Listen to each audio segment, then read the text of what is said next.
right, look at this. We got our roller ready to make some cookies with designs.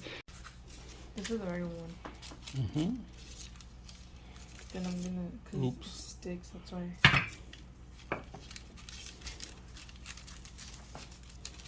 Yep. And we need to make a cookie. All right.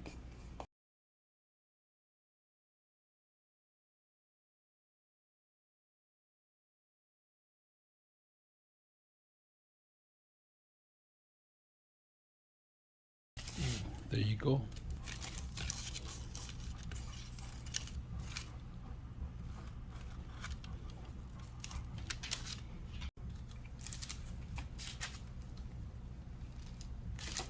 Like that? Yep. And then cut it again? Mm-hmm.